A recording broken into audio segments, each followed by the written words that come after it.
Hello! Welcome to Explore Home Repeat. My name's Matt. And I'm Izzy. And today we're at the Buckinghamshire Railway Centre. Never been here before, have no idea what to expect. You looking forward to it? Yeah, I'm looking forward to it. I love trains. I love steam trains. I love anything railway. Yeah, and today is a Sunday during I think between April and October. On certain days they do steaming days where the steam engines are actually working outside. You can go on them, so hopefully later on we'll get to do that. I've got the baby with us today, so we'll see what it's like getting a pram around here. So far in this sort of main visitor centre, really good. What it's like out on the platforms, we're yet to find out. So, ready to go? Let's go!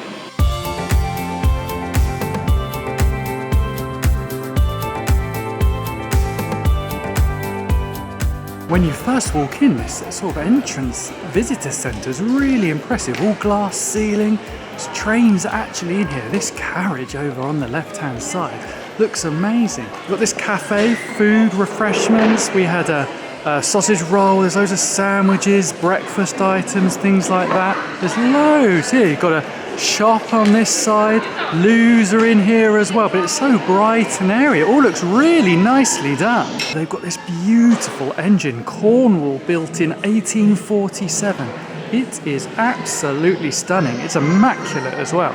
Here's the footplate for Cornwall, and there's a little sign just here that says, yes, we did cook eggs and bacon on the shovel using the steam engine's heat. Now that is the kind of train driving I would like to get involved with. It's really impressive, this initial visitor centre bit, isn't it? It's really big and open and airy, and straight away you've got a train here just to look at. It's really good because it's sort of that inside out type thing. You've got steam engines and carriages but you're all undercover. So again, that's nice on a rainy day. It's also worth noting, as well as being loads and loads of seating at the cafe, this is obviously set up kind of like a station. So there's loads of benches. So if you need to sit down, I know we often need to sit down to feed the baby, loads and loads of seats. Here's a map of Buckinghamshire Railway Centre. It doesn't look that big, but I think the scale is sort of slightly deceiving. There is also a really nice circular walk you can do apparently, so sort of starting off at the visitor centre, and you can kind of loop round to the engine sheds down both sides of the platform using a couple of bridges. So we're going to try that and see how we get on. We're just off to see if we can get on a steam train ride. Got to see how we sort out the pram and get it on board, but fingers crossed it sort of all folds down. So you ready for your steam train ride? Yeah. This is little Sienna's first ever train ride, and it's going to be a steam engine one. That's pretty good. That's pretty impressive, I think. On board, just folded down the pram and things. Wasn't too bad getting on. No, and loads of carriages as well. So looks to be plenty of seats, and even on a Sunday, on a bank holiday Sunday, didn't seem to have any trouble getting on.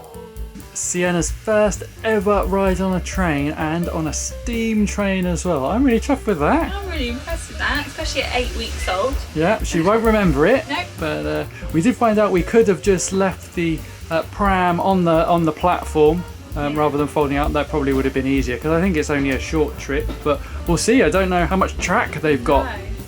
You probably say it every time, but there's definitely something about a steam train ride. I don't know, it's just completely different from going on a modern train. So here's something very rare in this country. I think this is the only one. A New York subway car from the 30s. Apparently it's the only one outside of America to exist. It is huge. I mean, the thing looks like it must weigh an absolute ton. It's all solid, like steel riveted together. It is really big thing. There is something really kind of quaint about these old little stations, isn't there? They're so pretty. I think because they've added these flower baskets and you've got the old lights and the old advertising, they've kind of kept it how it used to be. Yeah. Hello there. How can I help you? You wanted to go up to London, are you? Well, 11:32 is signalled, so we'd better be quick.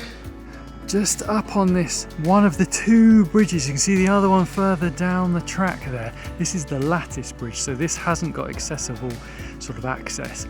You really get an idea for the scale of the place. So this is that great big visitor centre over here, and the Royal Mail carriages. This is the really pretty little station.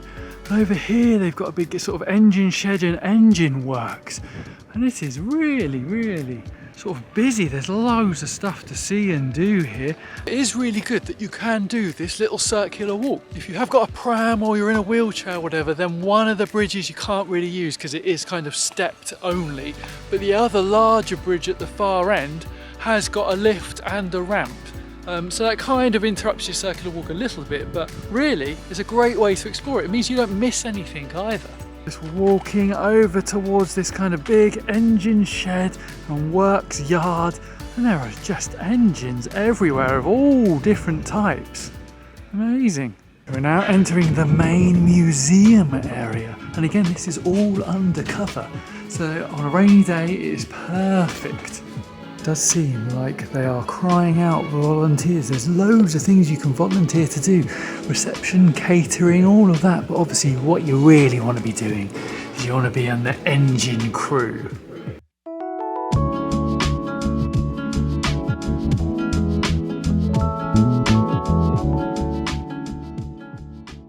So that's our day over here at the Buckinghamshire Railway Centre. What did you think? Yeah, it was really good. This little one was asleep most of the time, but it was pretty good. Yeah, I think there's loads to see. Don't let the map deceive you. There is plenty to see and do here for the money. I think it's really quite good value. Did only have one train ride running today, and it wasn't the longest trip, I have to admit. Perhaps if you're looking for steam train rides, Didcot Railway Centre is probably better. But the cafe, this visitor centre and everything is really quite kind of upmarket. It's nicely done. Value for money wise, what did you think? Yeah, I think it was pretty good. I mean, I wonder what the special days are like. I'm not sure how much they are. Yeah, they do things like where the Thomas the Tank Engine is one of the trains you can ride and things like that. So check their website for any special events. I think they do things for Christmas and Halloween, as you'd probably expect.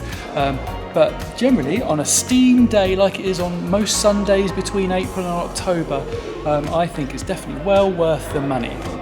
There are a few interactive kind of activities for youngsters and things like that, but perhaps they could do with a little bit more of that, don't you think? Yeah, just a little bit more. I mean, in this little area, there is like, you know, cinema and things to read.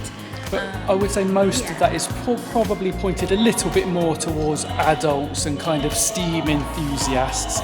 But considering this whole place has sort of been run by volunteers and things, I think it's really worth a visit. So with that being said, we're off home. Don't forget to like and subscribe, and we'll see you next time. Bye.